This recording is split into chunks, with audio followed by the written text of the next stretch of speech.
Bonjour à tous et bienvenue dans cette vidéo de présentation de Butler SOS.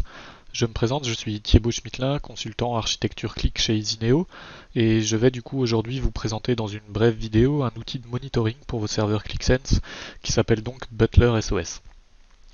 La vidéo sera principalement divisée en trois parties. Je vais vous faire une première présentation globale de l'outil, on verra ensuite son architecture et son mode d'installation et enfin bien évidemment une démo de l'outil. Donc pour commencer, Butler SOS, c'est un outil issu de la communauté Qlik. Donc c'est développé par une personne qui s'appelle Goran Sender, alias Mountain Dude, et c'est donc un outil que vous pouvez trouver sur QlikBranch et également sur sa page GitHub. Et cet outil va donc nous permettre de monitorer complètement un ou plusieurs serveurs QlikSense et d'avoir des informations en temps réel. C'est ça qui va être intéressant sur tout ce qui se passe en fait sur votre serveur QlikSense. Au niveau de l'installation et de l'architecture qui est utilisée pour cet outil, donc vous le voyez sur cette page, sur la page GitHub du produit, vous avez un lien vers une documentation. La documentation, en fait, au niveau de l'installation, vous avez plusieurs choix pour installer Butler SOS. Vous pouvez le faire soit sur un serveur Windows, soit sur un serveur Linux. Moi, ce que je vous conseille, si vous avez les connaissances requises, c'est de le faire en fait sur un serveur Linux, mais en utilisant Docker, puisque vous avez également cette option, et honnêtement c'est la façon la plus simple de déployer l'application. Au niveau de l'architecture de l'application, on a trois grosses parties qui forment cette application. On a une partie faite en Node.js qui est vraiment le cœur de l'application. Cette partie-là en fait va interroger votre serveur QlikSense via les API, mais également via des appels directement à la base de données dans laquelle sont stockés les logs, afin de récupérer toutes les informations. Ensuite, toutes les informations sont stockées dans une base de données InfluxDB. InfluxDB, c'est une base de données qu'on appelle une base de données time series. Et en fait, ce que ça veut dire, c'est que à chaque fois que vous allez enregistrer une donnée dans la base de données, vous allez y associer également un timestamp avec l'heure exacte à laquelle la donnée a été insérée dans la base de données. Et ensuite, ces bases de données sont assez souvent utilisées ensuite pour faire justement de la visualisation graphique et pouvoir sortir les informations dans des outils tels que Grafana, qui est la troisième brique de Butler SOS. Grafana est l'outil en fait de visualisation qui va nous permettre de nous connecter à la base InfluxDB dans laquelle est stockée toutes nos infos et de pouvoir afficher ça sous forme de graphique, comme je vais vous le montrer juste après. Donc au niveau de l'outil, une fois installé et une fois configuré, il va requêter votre serveur QlikSense et il va le faire toutes les minutes. Enfin, vous pouvez le configurer, c'est configurable. Et ensuite, dans Grafana, vous allez en fait avoir les informations suivantes. Là, je suis donc dans Grafana. Et vous voyez toutes les informations que je peux récupérer via l'outil Butler SOS. Donc on a un premier graphique qui va afficher la charge CPU de mon serveur, un deuxième qui va afficher la charge en RAM. Les deux lignes rouges que vous voyez ici sont sur les deux premiers graphiques sont en fait des alertes, puisque dans Grafana vous allez également pouvoir définir des alertes, mais je vais y revenir juste un tout petit peu plus tard. On a ensuite le nombre de sessions qui sont ouvertes sur notre serveur QlikSense. Donc on voit les sessions, les users et les users qui sont réellement actifs. On a des infos au niveau du cache. On a également des infos au niveau du nombre d'applications qui sont actuellement chargées. Donc tout ça est en temps réel.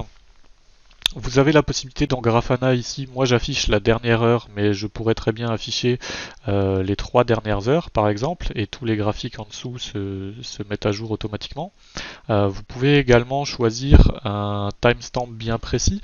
Si on regarde par exemple ici sur mon graphique de RAM, on voit que ma RAM disponible sur mon serveur est passée à 3 Go de RAM à ce moment-là.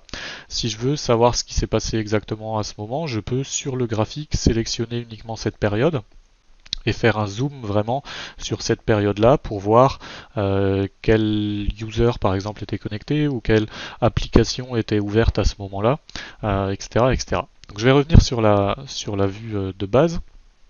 Donc je disais, on voit le nombre d'applications qui sont en RAM. Vous avez ici en haut également un lien vers la QMC et vers le hub si vous voulez.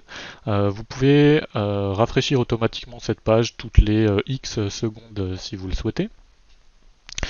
On voit ensuite des informations sur l'engine de clic et des informations sur justement les applications qui sont actuellement chargées. Et en bas, vous avez le détail avec les applications qu'on a in memory, les applications qu'on appelle loaded et les applications qu'on appelle active. Les applications que vous avez in memory, ce sont des applications qui ont été ouvertes dans Qlik et qui sont donc chargées en RAM actuellement dans QlikSense. Les applications que vous avez dans Loaded, ce sont des applications qui sont chargées en RAM et ouvertes par certains utilisateurs actuellement. Et les applications que vous avez dans Active, ce sont des applications qui sont ouvertes par des utilisateurs, mais en plus, certains utilisateurs donc, font des sélections dans cette application.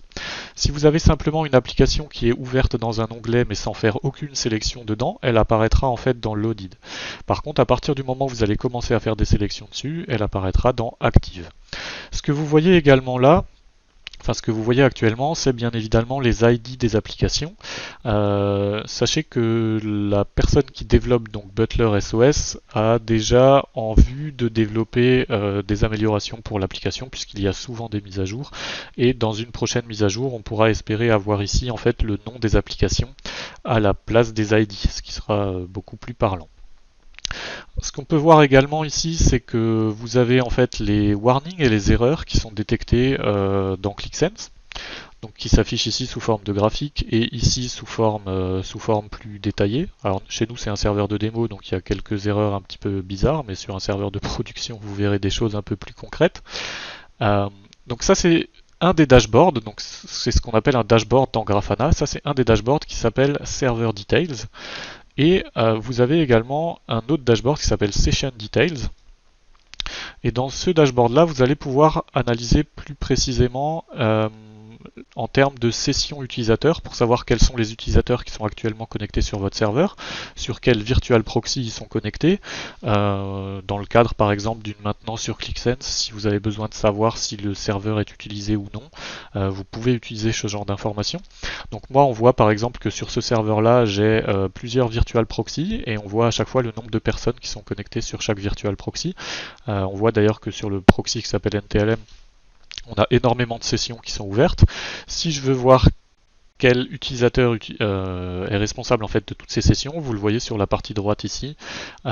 J'ai du coup le nom du virtual proxy et le nom du user à chaque fois pour savoir qui est connecté sur tel et tel virtual proxy. Et ensuite sur la partie basse du dashboard, vous avez en fait les mêmes informations mais sous forme de graphique. Voilà, et vous avez également de nouveau en haut des liens vers le hub et vers la QMC de votre serveur si vous voulez. Voilà donc pour les principales informations que vous pouvez en tirer. Je vais revenir sur le premier dashboard puisque je voudrais maintenant vous expliquer rapidement la partie alerting. Je vous ai dit tout à l'heure qu'on pouvait définir des alertes en fait. Donc c'est possible en fait sur, par exemple sur ce graphique au niveau de la RAM, si je regarde ce graphique, donc là vous avez la requête qui est créée pour aller chercher les infos dans la base de données et créer le graphique, donc on va pas passer dessus.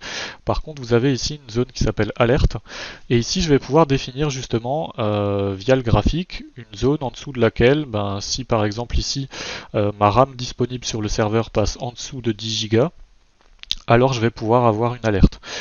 Et l'alerte en question est définie ici un peu plus bas, et en l'occurrence c'est du coup envoyer un mail sur mon adresse email.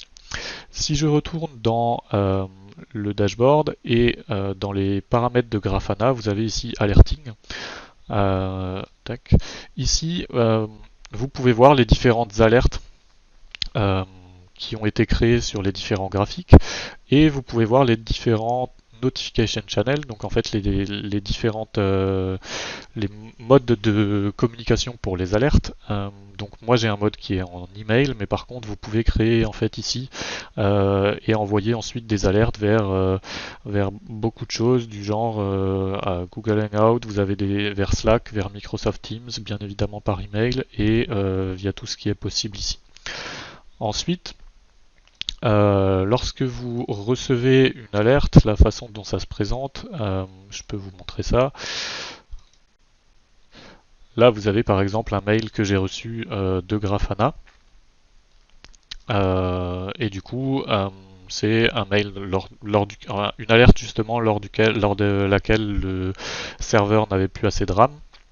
Et du coup, vous recevez un mail comme ça en vous mettant une partie du graphique pour que vous puissiez visualiser assez facilement ce qui se passe. Et la partie ici est customisable lorsque vous définissez l'alerte. Donc voilà ce que je pouvais dire, c'est une courte vidéo, je voulais pas faire plus de 10 minutes, c'est simplement pour vous expliquer ça. Si vous avez un serveur, si vous avez une installation ClickSense qui comporte plusieurs serveurs, donc si vous avez un serveur central et par exemple plusieurs RIM nodes, vous pouvez en fait ici avoir le monitoring sur tous les serveurs et vous verrez via cette liste, en fait, moi j'ai qu'un seul serveur, mais vous verrez en fait ici votre serveur central et vos différents RIM nodes. Donc voilà ce qu'on pouvait dire sur Butler SOS. N'hésitez pas à prendre contact avec moi si vous avez besoin de plus d'infos sur le sujet. Et d'ici là, je vous souhaite une bonne journée. Merci, au revoir.